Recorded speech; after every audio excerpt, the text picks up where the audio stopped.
And what's going on, guys? Welcome back for my new video guide series on Star Ocean Second Story R.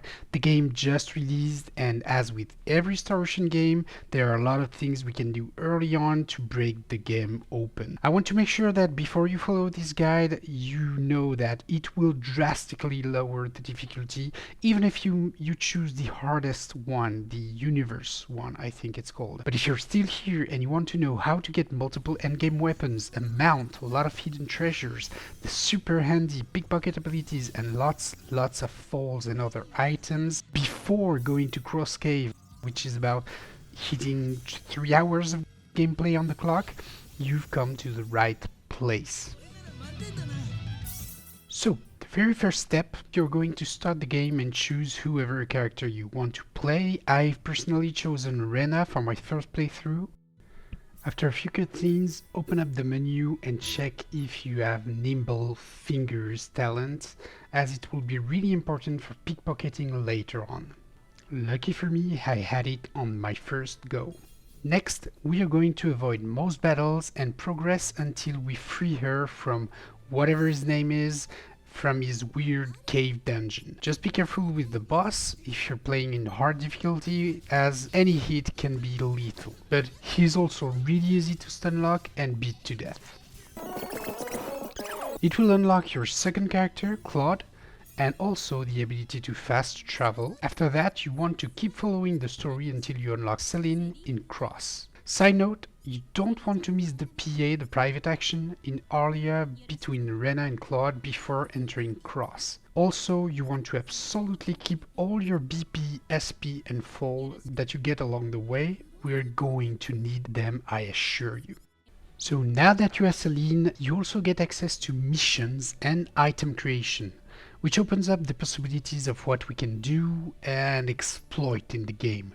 And that's exactly what we are about to do. First, we're going to unlock Pickpocket on the character who has nimble fingers. Hopefully it's your main character. For me it was Rena. So, going to improve IC specialty skills, and we're going to improve determination all the way to level 10. And with that, every other skills have a lower SP cost. And then we focus on Poker Face and Courage to learn Pickpocket and level it to the max that we can. By the way, it's a good idea to max out determination on all your characters, present and future, before investing into anything else. It's really cost efficient. To get enough SP for this step, go to the mission menu and validate any challenge missions that can be done, and then complete the guild missions that just became available. That plus a few levels and battles that you might have done on the way, which should be plenty.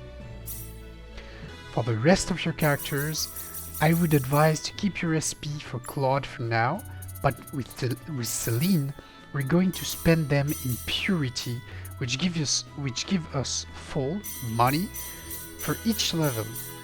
You want to keep increasing the level until you get right above 40k fall, which should be around level 7 or 8. Don't go too much above for now, as we don't need more, and all your fall will be lost in a private action in not too long. So you want to avoid losing too much fall.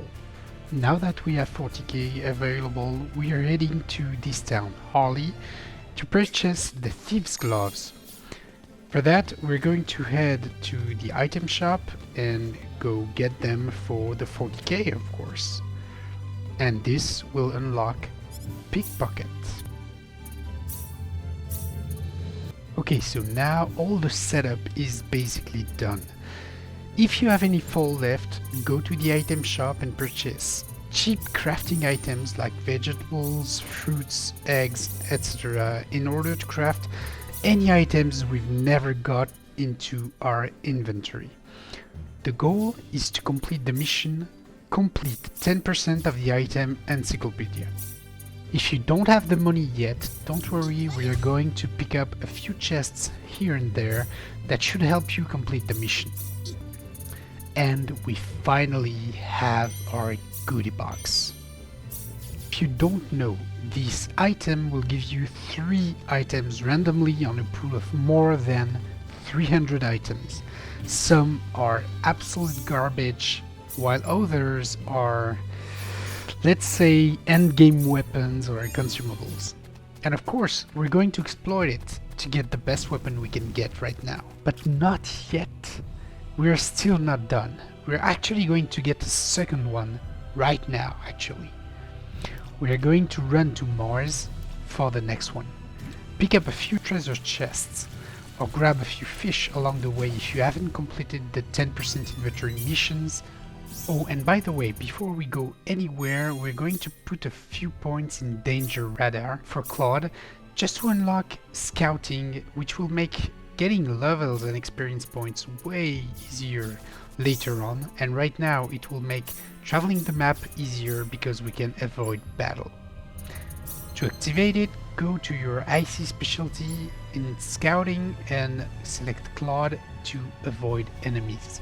Oh, and warning here, you can miss a PA in Aria between Celine and Rena if you go to Mars right now, so make sure if you want to see this private action to return first to Aria to activate it. And now that we're in Mars, we're going to save and initiate private action mode and pickpocket the old man on the side until we successfully steal his goodie box. Reload if it fails to avoid lowering your character relationship points. Now that we have two, we now have more chances to get very rare endgame weapon. But we're still not done.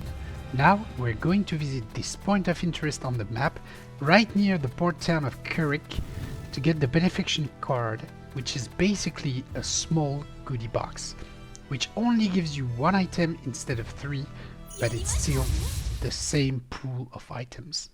Since we're near Kurrik, don't forget to at least enter it to unlock fast traveling for later. By the way, you can do that for every dungeon and town you pass by. Just be aware that it can lock you out of some PA, just like I mentioned earlier with Aria. Now that we've done this, let's save and start step 3. Okay, so now we have 2 goodie box and the benefaction card, and all that in about just 2 hours on the clock. And now we are going to have to make a choice. We have to choose right now what team we will have later on.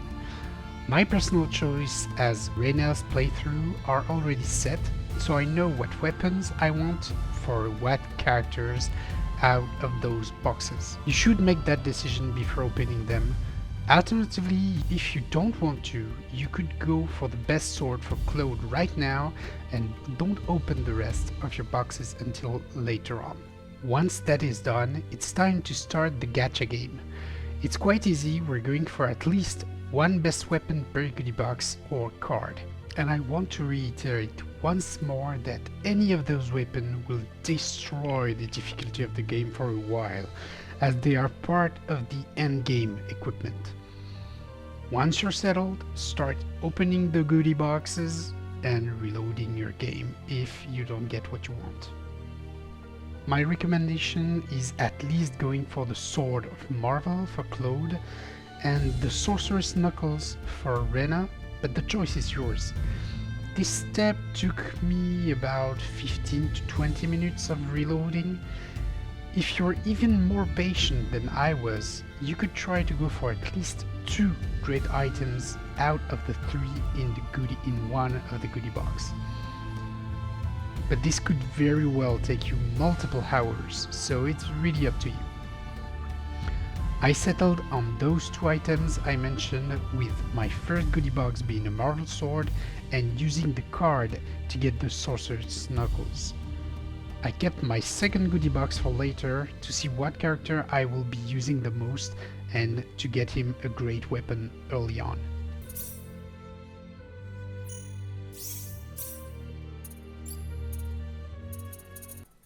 Okay, now we've reached the final step, unlocking our mount. Yeah, that early.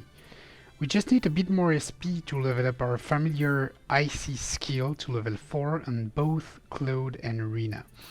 If you have enough SP, that's great, but if you don't, no worries. We're just going to spend a few BP first before battling because we're going to need the extra power, so I recommend the combat skills for Claude to be Power Burst mainly, and for the two others, well, it depends if you have weapon for them or not, but if you don't, well, you don't really care, and if you do, you want to focus probably on trance and how is it called? Hasten speech to get the spells out quicker. And yeah, basically that's it. Also, don't forget to turn on the scouting to get more monsters and more groups of monsters, which will give you more XP for each consecutive battles. We're just going to do a few battles in Krosse Cavern, or if you're feeling adventurous like me, maybe you can go to Lasgus Mountain. Though I really don't recommend it at all if you're playing on the hardest difficulty, because even the Sword of Marvel doesn't make it up for the lack of HP and the one-shots that you'll be getting.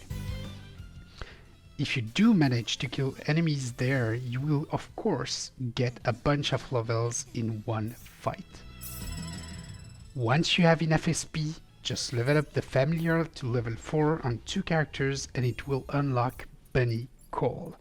Now you are free to get all the treasures on the whole continent, battle any monsters you feel strong enough to take on, or just simply destroy Krosse Cavern, and probably a few hours of the story ahead of you.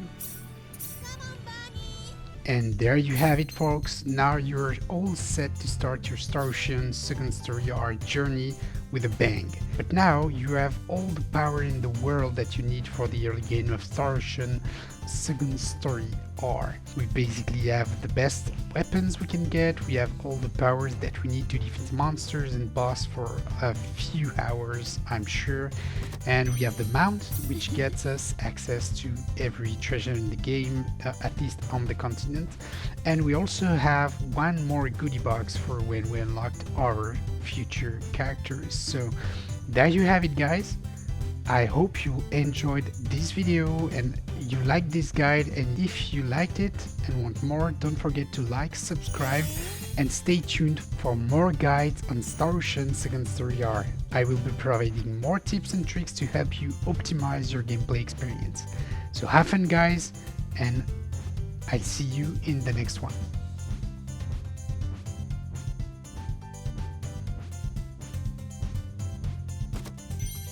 Hehehe